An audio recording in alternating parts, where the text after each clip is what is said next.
What's up, YouTube? It's Todd Horst here with Tasty Tracker, and I've got a new video. It's going to be a small account challenge update, and as you can see, I've upgraded my space a little bit. I've got some new lighting, more microphone equipment.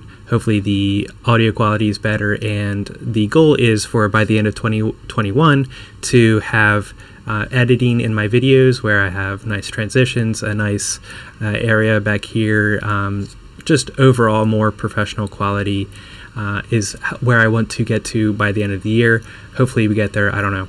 Anyway, this is the small account challenge update. We're getting close to the end here, and so it's been a week. I'd like to put out an update here, and with the recent market being up, getting very close, winding down, I even tweeted, and it's definitely looking like it's possible for me to finish this up in a year, which when I started this I wasn't exactly sure how long it would take.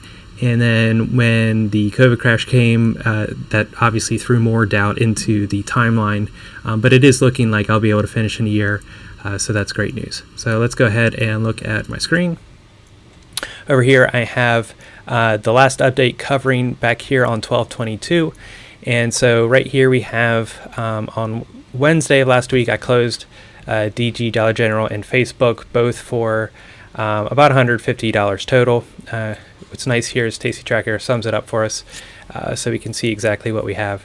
Then on Thursday of last week I opened up Amazon and Target, and then this is going to be for the March expiration, as you can see right here. And then on Monday of this week we closed Amazon. That was the January expiration, so I had 3 positions on at once for Amazon, and one of those closed off. So if we go back over to the portfolio, we can look at what we have on, and then we'll check out the Target and Amazon. So this is the current portfolio. Everything for January is off. We still have about 20 days left on the January expiration, but I don't want to have any positions on that close to expiration, so I won't be putting anything new on for January. And in fact, I'm not even going to put anything on for February. There's only 52 days left here. 45 days is the sweet spot, but if you look here, I already have about 6,000 tied up into this expiration. So I really don't want to put any more money into that expiration in case, obviously not a black swan, but in case there was a move down here and a lot of these positions were losers, I don't want to have everything on that expiration. So I started building out Marches already with the Amazon and Target, but that's what the current portfolio looks like. If we go over to Tastyworks, we can see what that looks like. Our graph up here looks really good for where SPY is and where it would need to go in order for this expiration cycle to be a loser. So let's go over sort of our top couple positions here. Amazon is very close to closing. I had the same position on my larger IRA account, and that one has a closing order of 80. So anywhere between 80 and 100 would be a good place to close. Microsoft, let's have the chart up here. That looks nice. And even with the down day, we're still very close to the 50% closing that we'd like to get. Amazon, again, we have 2 positions on, but let's just look at the February. I'm only interested in the next expiration. I'll worry about the further expiration when time comes for that, but for right now, this is looking very nicely, and we can see that that spread is up $182 currently.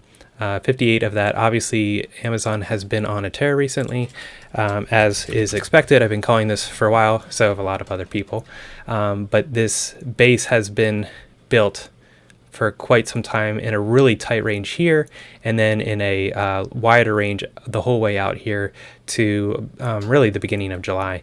And so now that we've broken through a couple of these downtrends, this will only gain momentum till we get up to here to 35 or 3600. And that really opens up the doors to get up to 4K. That seems sort of crazy at this point, but the reality is this swing here is between 3550 and the whole way down to 2900. So that kind of range, you know, of $1,000 basically is certainly possible. And up here we're only looking for a $400 range. So certainly within the possibilities. Let's go back over to what was the other one that I put on. Target. Okay. Let's go to the target chart. This is another one where I have more than one spread on.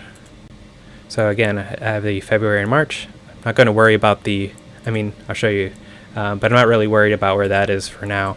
I'm looking towards the February, which is doing great.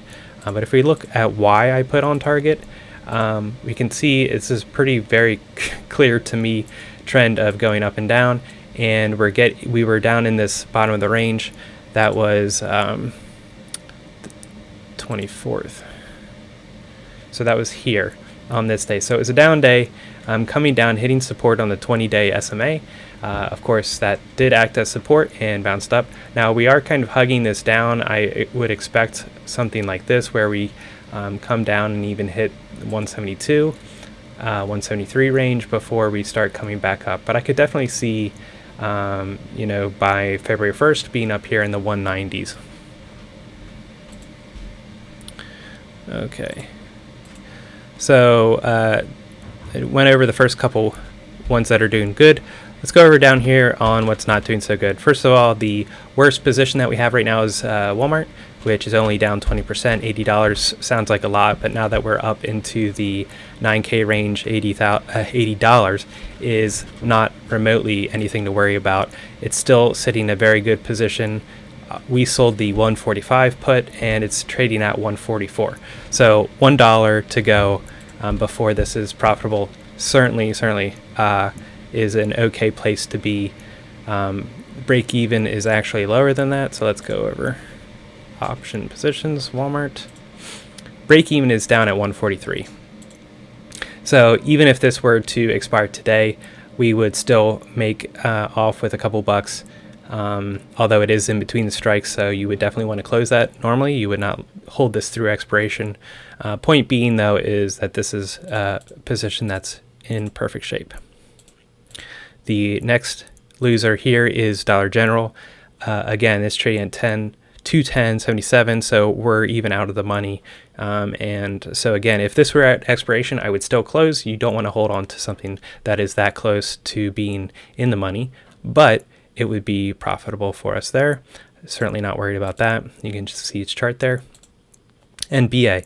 So these are the only three losers. They all only have one set per each. So I didn't put another set on these, although actually now that these are down, it's not a bad place potentially to add another set for the next expiration. So Walmart's down the whole way here, testing this support level on the 100-day SMA. Assuming that holds, and it does look like the MACD is curling up, RSI is curling up. Both look fine to me, so now actually would be a good spot to put on a Walmart position, so I might do that after this video. But yeah, these are only three down positions. BA here still looking good. So let's go over to our BA. What strike did we sell? We sold the 205, and it's currently trading at 216. So we need to come, for us to lose on this position, we need to come the whole way down here to the 50-day. It's looking like it's got really great support here at 215. And MACD, RSI at both, again, are curling up. So this, again, is actually another position that could potentially be good for a double dip. Definitely look to sort of melt up into earnings, and then you get an IV crush on earnings. The problem with that being is if they miss earnings and it has a huge negative reaction. So if you put on another position for BA, I would definitely look to close before earnings. Let's see when Walmart's earnings. Yeah, Walmart has earnings out here too, although with Christmas, I would expect Walmart to be doing better than what BA will do with earnings. Okay, so that's basically all I have for this update. Currently sitting at $1,300 in cash. I saw over 9,100 today, but it's been trading around 90.50. And again, like I said, looking to hopefully close this out around the 1-year anniversary, which is in February. At that point, I might take a month or two break till I get things set up for the next challenge, which I'll be doing on Robinhood primarily. But I'll probably be running it simultaneously in Tastyworks to see which one gets better fills, to see if Robinhood actually has a problem with fills and if that will impact your trading. Excuse me, especially if you're using the style trading that we are using here. All right. So with that, I'd like to thank you for following along. Hopefully you'll stick with me and you're finding benefits. If you are, subscribe to my YouTube. I do have a Twitter, which I've been posting charts on daily. Been getting a lot of good response to that. And of course, if you haven't tried my website, it's free, tastytracker.com, where we have community all sharing our trades. And there's a pro tier for that, where you can get my alerts for all my accounts, not just my small account challenge, but that is certainly not necessary. And as always, this is just not trading advice, just my opinions, and I'll talk to you next time. Thanks.